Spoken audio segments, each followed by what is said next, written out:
आज व्यू 360 में अमेरिका में सदारती मुहिम उरूज पर ट्रंप पर मुकदमात और बाइडन से वोटर्स की नाराजगी किस तरह इंतखाबात पर असरअंदाज होंगे, बात करेंगे आज के शो में।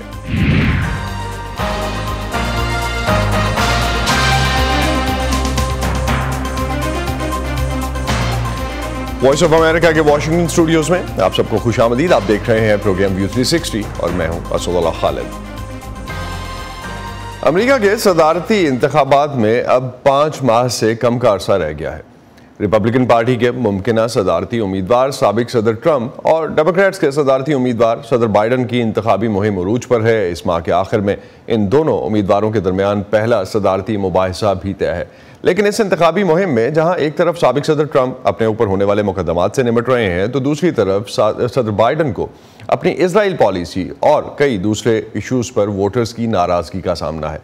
आज के प्रोग्राम में हम फोकस करेंगे कि दोनों सदारती उम्मीदवारों की इंतखाबी मुहिम में अहम इश्यूज पर उनका मौक़िफ़ क्या है और वो किस तरह नवंबर में होने वाले इंतखाबात में ख़ास तौर से उन वोटर्स को अपनी तरफ राग़िब कर सकते हैं जिनका वोट जीत के लिए अहम है। लेकिन प्रोग्राम को आगे बढ़ाने से पहले पाकिस्तान से एक अहम डेवलपमेंट शामिल करते हैं। पाकिस्तानी हुकूमत ने आज माली साल 2023-24 के लिए इक़्तिसादी जायज़े के आदाद व शुमार जारी किए हैं, जिनके मुताबिक पाकिस्तान रवां माली साल में अपने तमाम अहम मुआशी अहदाफ हासिल नहीं कर सका और मुल्की मईशत 24.5% की महंगाई के साथ तकरीबन 2.38% से ग्रो कर सकी। इक़्तिसादी जायज़े के हाईलाइट्स क्या हैं, जानते हैं। इस्लामाबाद से वॉइस ऑफ अमेरिका के अली फुरकान हमें ज्वाइन कर रहे हैं। अली, क्या हाईलाइट्स हैं और क्या बताता है इस बार का इकनॉमिक सर्वे? कौन से मुआशी अहदाफ हासिल हुए और कौन से नहीं हो सके? जी, जो इकनॉमिक सर्वे के अहदाफ सामने आए हैं उसको देखा जाए तो बेशतर जो अहदाफ है वो इस साल में हासिल नहीं हो सके हैं। अगरचे जो ज़राअत का सेक्टर है उसने कुछ बेहतर तवक्को से ज़्यादा जो है वो परफॉर्म किया और अहदाफ से ज़्यादा जो है वो हासिल किया, लेकिन खिदमात और सनती सेक्टर जो है तो वो अहदाफ से खासे कम रहे और बहुत कम ग्रोथ हुई, जिसकी वजह से मजबूरी तौर पे पाकिस्तान की जो रवां साल है उसमें GDP ग्रोथ जो है वो हदफ से कम रही है, जो कि 2.4% जो है वो इस साल जो है वो रिकॉर्ड की गई है। और इस साल के लिए जो हदफ रखा गया था GDP का वो 3.5% था। तो ये वजूहात जो है वो सामने जो अहदाफ सामने आए हैं उसके मुताबिक जो है वो मजबूरी तौर पे जो हदफ जो है वो हासिल नहीं हो सका। अगर आप इनके मुख्तलिफ सेक्टर्स की बात करें, जिस तरीके से मैंने आपको कहा कि सनती सेक्टर जो है उसने खासा कम हदफ से परफॉर्म किया और 3.4% का जो हदफ था उसके मुकाबले में सिर्फ 1.2% जो है वो ग्रोथ जो है वो सामने आई। और इसी तरीके से अगर बड़ी जो सनत है, लार्ज स्केल जो मैन्युफैक्चरिंग सनत है, उसका हदफ 3.2% था, जो कि सिर्फ 1% जो है वो रहा। तो ये वो वजूहात की जिनकी वजह से जो है वो हदफ जो है वो हासिल नहीं हो सकता। महंगाई एक और बड़ी वजह जो है वो रही और इस साल महंगाई का जो हदफ 21% के करीब रखा गया था, जो कि बहुत बड़ा था और उसके ऊपर जब ये हदफ रखा गया तो खास तनकीद की गई थी कि जिस हदफ के साथ जो है वो लोगों को मुश्किलात उससे भी बढ़ के जो है वो महंगाई रिकॉर्ड की थी और 24% तक जो है वो महंगाई जो है वो रही इस साल में। और ये वजूहात है कि इस साल जो है मजबूत तौर पे GDP का जो हदफ है वो भी हासिल। अली, एक चीज़ अहम रही है इस्लामाबाद से, चूँकि आप हमारे साथ हैं तो उस पर भी अगर हमें बताते चलें, वज़ीर आज़म का चाइना का दौरा जो है और IMF के साथ इस वक्त नेगोशिएशंस भी चल रही हैं। बजट के मामलात में ये कितने अहम हैं दोनों चीज़ें और फैक्टर्स? IMF कहाँ तक इन चीज़ों को मान रहा है और चाइना के दौरे से क्या तवक्कुआत थी वो पूरी हुई वज़ीर आज़म की? जी, इस साल अब जबकि हुकूमत नया बजट जो है वो देने जा रही है, कल ये बजट जो है वो आएगा और इसके साथ साथ IMF के साथ जो है वो नए मुआहदे की तरफ ये पाकिस्तान जो है वो जा रहा है। तो अगर हम बजट के नए अहदाफ को देखें जो कि अभी सामने आ रहे हैं, तो हम ये कह सकते हैं कि अगला साल भी हुकूमत के लिए कोई बहुत आसान नहीं होगा। अगरचे ये जो साल था, हालिया साल, इसमें भी मुश्किल सूरत हाल रही, क्योंकि ये आपको मालूम है पाकिस्तान में पॉलिटिकल ट्रांजिशन का साल था। 3 हुकूमतें जो है वो इस साल में रही, पहले की हुकूमत थी, फिर निगरान हुकूमत रही और अब जो है वो शहबाज शरीफ की क़यादत में मुस्लिम लीग की इत्तेहादी हुकूमत है। तो ये एक वजह थी इस साल में। वो अगले साल में यकीनन जो है वो इस सूरत हाल कुछ मुख्तलिफ होगी। इसके साथ साथ इस रवां साल जो है महंगाई का हदफ बहुत बड़ा रहा और अगले साल जो महंगाई का हदफ है वो करीब 12% रखा जा रहा है, जो पिछले साल 21% रखा गया था और 24% जो है वो रिकॉर्ड की गई। तो एक मेजर ट्रांजिशन और एक मेजर कमी जो अगले साल के हम महंगाई के टारगेट्स में देख रहे हैं, लेट्स होप वो किस तरह से देखते हैं आगे पूरी होती है। इनफैक्ट अली, बहुत शुक्रिया, आप हमें बता रहे थे इस्लामाबाद में इकनॉमिक सर्वे रिलीज़ हुआ है और इस वक्त जो आदाद शुमार इकनॉमिक सर्वे के सामने आए थे वो आप हमसे शेयर कर रहे थे। कराची चलते हैं, मोहम्मद साकिब हमारे साथ हैं। एक जो बहुत बड़ा चैलेंज हमने देखा इस साल के लिए वो महंगाई था साकिब, और पाकिस्तान ने जो हम मई के नंबर्स देख रहे हैं, मई में ऑल ऑफ अ सडन हमने देखा बहुत ज़्यादा डिफरेंस आया। महंगाई के नंबर्स 11.8% पर जो है वो CPI रिकॉर्ड की गई मई के लिए, लेकिन ओवरऑल 24.5% है महंगाई अभी भी साल की जो एवरेज, या पहले 10 माह की या 11 माह की जो एवरेज आई होगी अब तक। स्टेट बैंक ने 1.5% कमी कर दी है शरह सूद में। कराची में क्या सेंटिमेंट है और ख़ास तौर पे बजट प्रपोजल्स के हवाले से क्या बात हो रही है कराची में?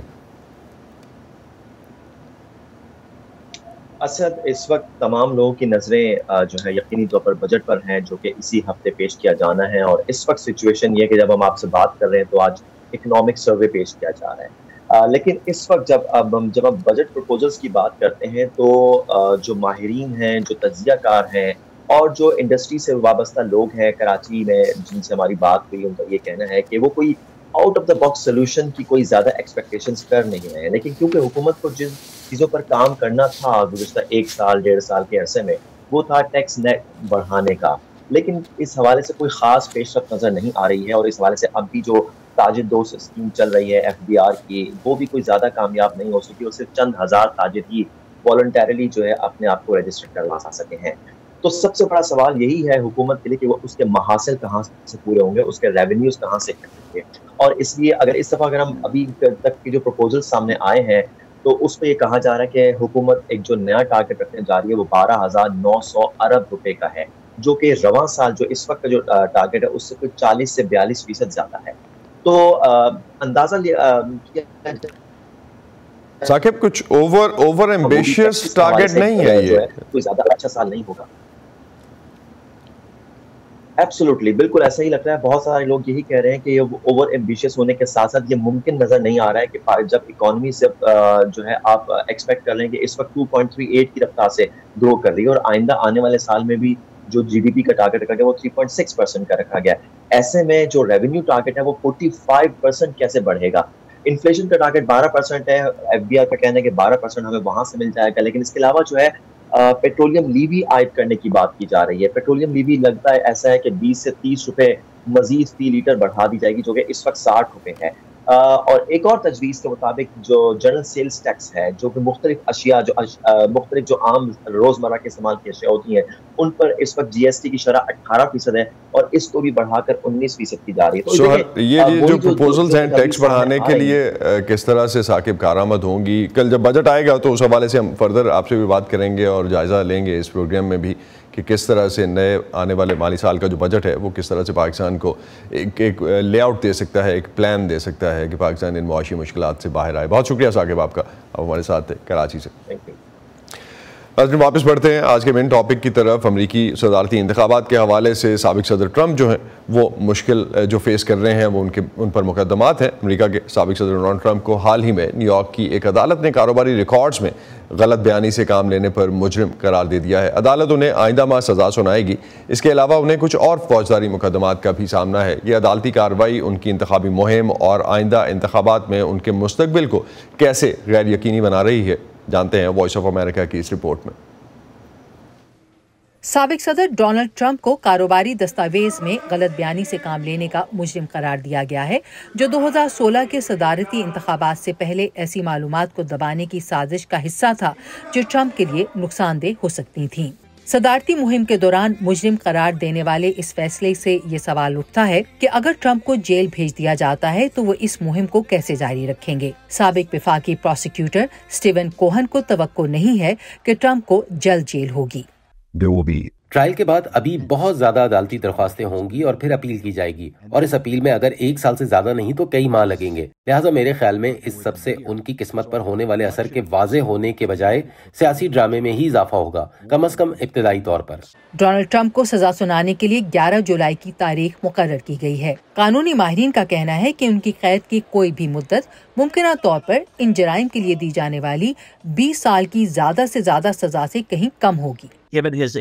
उनकी उम्र को, उनकी मुजरिमाना तारीख की अदम मौजूदगी को देखते हुए और ये कि यहाँ का नतीजा वाकई जाहिर करता है कि उन्हें कोई बहुत ज्यादा सजा नहीं होगी।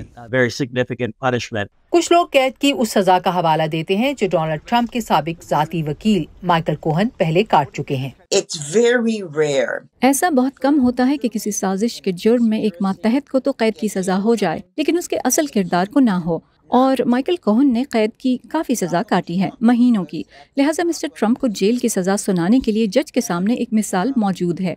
कैद के मुतबादिल में प्रोबेशन, घर में नजरबंदी और जुर्माने शामिल हैं, लेकिन ज्यादा इम्कान इसका है कि अपील्स का अमल मुकम्मल होने से पहले किसी सजा पर अमल दरामद नहीं होगा। ये अमल नवंबर में इंतखाबात के दिन के बाद तक जाना है। अगले माह जो भी सजा सुनाई जाएगी, इससे ट्रंप के खिलाफ जेर इल्तवा 3 मुजरमाना मुकदमात की सजा के बारे में कुछ आइडिया मिलेगा।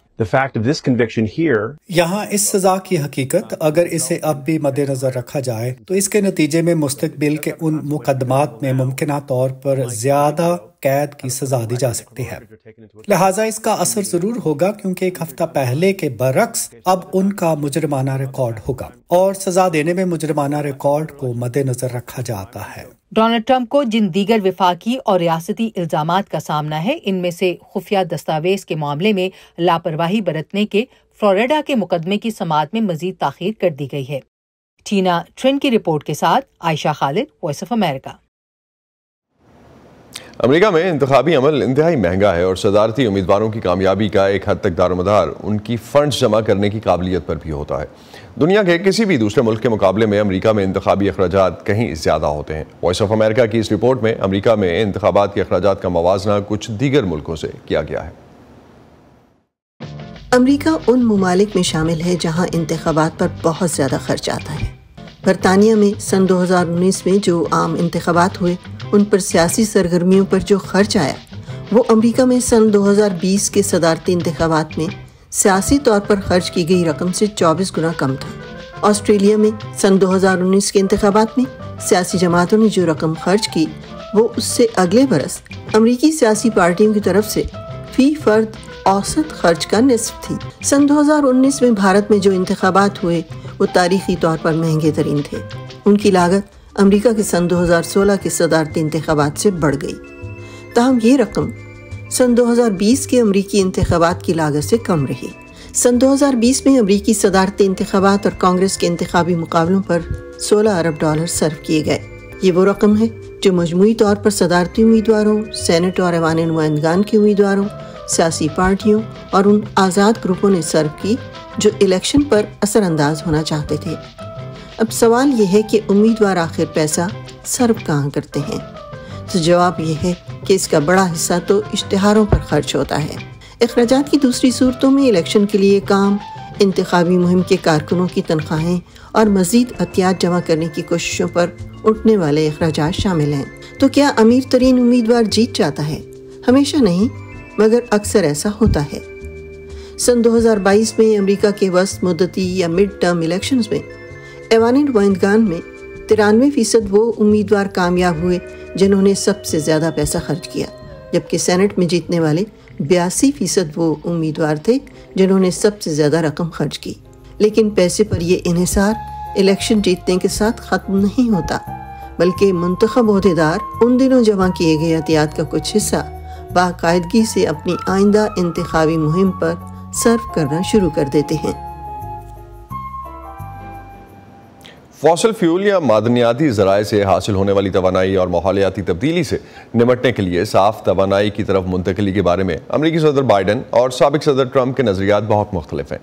वॉइस ऑफ अमेरिका की इस रिपोर्ट में जायज़ा लिया गया है कि दोनों उम्मीदवार मुंतखब होने के बाद इस बारे में अपना एजेंडा कैसे आगे बढ़ाएंगे। अपने मनसब पर फाइज रहने के अरसे में सदर जो बाइडन माहौलियाती तब्दीली या क्लाइमेट चेंज के बारे में अपने नजरियात वाजे कर चुके हैं। हमने जब से सदारत संभाली है, मेरी इंतजामिया और अमेरिका ने न सिर्फ हमारे अपने लिए बल्कि पूरी इंसानियत के लिए इस बहरान को बका का एक हकीकी खतरा जाना है। सदर बाइडन ने शमसी तवानाई और हवा से पैदा होने वाली तवानाई समेत एनर्जी के मुतबादिल ज़राए पर जोर दिया है। उन्होंने विफाकी जमीन पर तेल और गैस पैदा करने पर हद भी मुकर्रर की है। ماحولیاتی تبدیلی کے کارکن اس سے زیادہ چاہتے ہیں۔ ماحولیاتی تبدیلی سے ہٹ کر بھی امریکہ کے مغرب میں بہت سے ایسے پرندوں اور جانوروں کی اقسام ہیں جنہیں تیل کے لیے کھدائی سے بہت نقصان پہنچا ہے۔ اگر فوسل فیول کو واقعتاً بتدریج کم نہ کیا گیا تو محض صاف توانائی میں اضافے سے فرق نہیں پڑے گا۔ کولن کہتے ہیں اگر بائیڈن ماحول دوست لوگوں کے ووٹ چاہتے ہیں تو انہیں مزید تبدیلیاں کرنا ہوں گی۔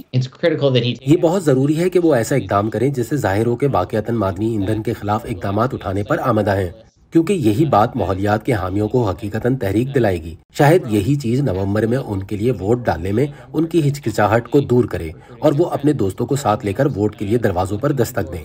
سابق صدر ڈونلڈ ٹرمپ کا وائٹ ہاؤس میں واپس آنے کے بعد کا ایجنڈا انتہائی مختلف ہے۔ ہم ڈرلنگ کریں گے، فوری ڈرلنگ کریں گے، کھدائی کیجئے، کھدائی۔ امریکی سینٹ میں فائنانس اور بجٹ کمیٹیز اس بارے میں چھان بین کر رہی ہیں کہ ٹرمپ نے اطلاعات کے مطابق تیل کی کمپنیوں کو یہ پیشکش کی ہے کہ اگر ان کی انتخابی مہم کے لیے $1 ارب عطیات میں دیے جائیں تو وہ صدر منتخب ہونے کے بعد موسمیاتی تبدیلی سے متعلق تمام ضابطے ختم کر دیں گے۔ غیر سرکاری تنظیم ویسٹرن انرجی الائنس کی صدر کیتھلین سگیما کہتی ہیں جو بات یقینی ہے وہ یہ کہ صدر ٹرمپ کے دور میں تیل اور گیس کی صنعت نے بہت ترقی کی ہے۔ صدر ٹرمپ نے ملکی تیل اور قدرتی گیس کی بہت مدد کی اور امریکہ کو توانائی کے میدان میں سپر پاور بنانے کی کوشش کی اور ہم نے یہ مقام حاصل کیا۔ لیکن صدر بائیڈن پر توانائی کی صنعت کی تنقید کے باوجود کیتھلین کہتی ہیں کہ جو بھی وائٹ ہاؤس کا فاتح ہوا یہ صنعت اس کے ساتھ کام کرنے کو تیار ہوگی۔ ہمیں امید ہے کہ بائیڈن انتظامیہ اگر دوبارہ منتخب ہو گئی اور پہلی مدت صدارت میں وہ جتنے ضابطے ہو سکے عائد کر چکی ہے تو ہو سکتا ہے دوسری مدت میں ایک قدم پیچھے ہٹ جائے۔ ٹرمپ انتظامیہ سے ہمیں توقع ہے کہ وہ ان میں سے کچھ بالکل ختم کر دے گی۔ تجزیہ کار توقع کر رہے ہیں کہ الیکشن کے نتائج کا ملک کے اندر اور عالمی سطح پر اثر ہوگا، جیسا کہ ہو سکتا ہے یہ دنیا میں ماحولیات کے لیے بحیثیت عالمی لیڈر امریکہ کے کردار کو بھی متاثر کرے۔ ویرونیکا بالدریس ایگلیسیس کی رپورٹ کے ساتھ سادیہ زیبران جھا، وائس آف امریکہ۔ امریکی صدارتی انتخابات کے لیے ڈیموکریٹس کے صدارتی امیدوار موجودہ صدر جو بائیڈن اور سابق صدر ڈونلڈ ٹرمپ جو ریپبلکن پارٹی کے امیدوار ہیں ملک کے سیاہ فام ووٹرز کی حمایت حاصل کرنے کی کوشش کر رہے ہیں۔ اگرچہ تاریخی طور پر سیاہ فام امریکی ووٹرز کی اکثریت ڈیموکریٹس کے حق میں ووٹ دیتی رہی ہے، تاہم وائس آف امریکہ کی اس رپورٹ کے مطابق صدر بائیڈن کی پارٹی اس مرتبہ کچھ فکر مند ہے۔ Joe Biden is getting the job done for people just like me. امریکہ میں انتخابی مہم کے دوران کئی سیاسی اشتہارات بھی نشر کیے جا رہے ہیں۔ صرف مئی کے مہینے میں ایک میڈیا پیکج پر $1.40 صرف کیے گئے اور ان اشتہارات کا بڑا مقصد ان ووٹروں کی توجہ حاصل کرنا ہے جو غیر سفید فام ہیں اور ان کالجوں اور یونیورسٹیوں کے لیے $16 ارب سے زیادہ کے فنڈز کا اعلان کیا گیا ہے جہاں تاریخی طور پر سیاہ فام طلباء کی اکثریت ہے، جبکہ صدر بائیڈن کے ایک سینئر مشیر اسٹیو بینجمن اسے غیر معمولی قرار دیتے ہیں۔ اور صدر بائیڈن نے museum of African American history کی 70ویں سالگرہ کے موقع پر جسے تعلیم کے حقوق کے لیے جیت کا سنگ میل خیال کیا جاتا ہے اپنے خطاب میں کہا، میرے پیشرو اور میگا کے گہرے دوست اب تنوع، مساوات اور امریکہ بھر میں سب کو شامل کرنے کی مخالفت کر رہے ہیں۔ انہیں یہ ملک سب کے لیے نہیں، صرف کچھ لوگوں کے لیے چاہیے۔ سن 2020 میں سیاہ فام امریکی ووٹروں کی مدد سے بائیڈن سابق صدر ٹرمپ کو شکست دینے میں کامیاب ہوئے۔ وہ اب بھی ان کی حمایت کرتے ہیں، لیکن رائے عامہ کے حالیہ جائزوں سے ظاہر ہوتا ہے کہ اب سیاہ فام نوجوان ووٹر ٹرمپ کا انتخاب کر رہے ہیں۔ ایک کیفے کی مالک شانا گرے انہی میں سے ایک ہیں۔ ڈیموکریٹک پارٹی نے نہ صرف یہ فرض کر لیا ہے کہ سیاہ فام امریکی ووٹرز ان کے حامی رہیں گے، بلکہ انہوں نے سیاہ فام ووٹرز کی توہین کی ہے۔ ڈونلڈ ٹرمپ اپنی قانونی مشکلات کا حوالہ دے کر سیاہ فام امریکی ووٹروں کو مائل کرتے رہے ہیں۔ تب مجھ پر دوسری، تیسری اور چوتھی مرتبہ فرد جرم عائد کر دی گئی اور بہت سے لوگوں نے کہا یہی وجہ ہے کہ سیاہ فام امریکی مجھے پسند کرتے ہیں، کیونکہ انہیں بھی بہت چوٹ پہنچی ہے اور ان کے ساتھ بھی امتیازی سلوک ہوا ہے۔ مگ شاٹ پولیس اسٹیشن پر لی گئی تصویر ہم سب نے دیکھی اور آپ جانیے اسے سب سے زیادہ کس نے اپنا جانا؟ سیاہ فام لوگوں نے۔ یہ ناقابل یقین ہے۔ سابق صدر ٹرمپ نے اپنے سابق حریفوں کو اپنی انتخابی مہم کی ٹیم کا حصہ بنا لیا ہے۔ انہی میں امریکی سینیٹر ٹم اسکاٹ بھی ہیں جو سابق صدارتی امیدوار ہیں۔ ہمارے پاس موقع ہے کہ نہ صرف اپنا پیسہ بچائیں بلکہ اپنے بچوں کی پرورش بھی کریں۔ اسی دوران صدر بائیڈن سیاہ فام ووٹروں تک اپنا پیغام پہنچانے کا سلسلہ جاری رکھے ہوئے ہیں۔ کچھ عرصہ پہلے انہوں نے شہری حقوق کے علمبردار مارٹن لوتھر کنگ جونیئر نے جس یونیورسٹی سے تعلیم حاصل کی اس کے تمام سیاہ فام مرد طلباء سے خطاب کیا۔ دیکھنا یہ ہے کہ اب جبکہ انتخابات میں 6 ماہ سے بھی کم وقت رہ گیا ہے، کیا یہ کوششیں کامیاب ہو سکیں گی؟ کیرولین پرسوٹی کے ساتھ ندیم یعقوب، وائس آف امریکہ۔ بائیڈن انتظامیہ نے سابق امریکی فوجیوں کو صحت کی دیکھ بھال کے لیے $5.5 ارب سے زیادہ کی مراعات اور سہولتیں فراہم کی ہیں، لیکن سابق صدر ڈونلڈ ٹرمپ کا کہنا ہے کہ جب وہ وائٹ ہاؤس میں تھے تو سابق فوجیوں کے حالات بہتر تھے۔ وائس آف امریکہ کی رپورٹ۔ امریکہ کے تقریباً 8,90,000 سابق فوجی اپنے فرائض کی ادائیگی کرتے ہوئے زہریلے مادوں سے متاثر ہوئے ہیں، اور وہ پہلے ہی پرومس ٹو ایڈریس کمپریہنسو ٹاکسکس یعنی پیکٹ ایکٹ سے مستفید ہو چکے ہیں۔ اس قانون پر صدر بائیڈن نے 2022 میں دستخط کیے تھے، اور اس کا مقصد متاثرہ افراد اور بچ جانے والوں کے لیے صحت کی دیکھ بھال اور فوائد یعنی ہیلتھ کیئر اور بینیفٹس میں اضافہ کرنا تھا۔ بائیڈن نے بدھ کے روز اعلان کیا کہ پیکٹ ایکٹ کے تحت داخل کیے گئے 10 لاکھ کلیمز اب تک منظور کیے جا چکے ہیں۔ یہ افراد سانس لینے میں دشواری، کینسر اور دماغ کے کینسر جیسے امراض میں لمبے عرصے سے مبتلا ہیں۔ آپ کو یہ ثابت کرنے کی ضرورت نہیں ہے کہ آپ کے اس مرض کی وجہ آپ کی ملازمت تھی، اور پیکٹ ایکٹ کے نتیجے میں آپ کو اب یہ ثابت کرنے کی ضرورت نہیں ہے۔ بائیڈن نے توجہ دلائی کہ دونوں پارٹیوں کی بنیاد پر 30 سے زیادہ قوانین ان کی انتظامیہ کے تحت منظور کیے گئے۔ یہ قوانین سابق فوجیوں، ان کی دیکھ بھال کرنے والوں اور زندہ بچ جانے والوں کے فائدے کے لیے ہیں۔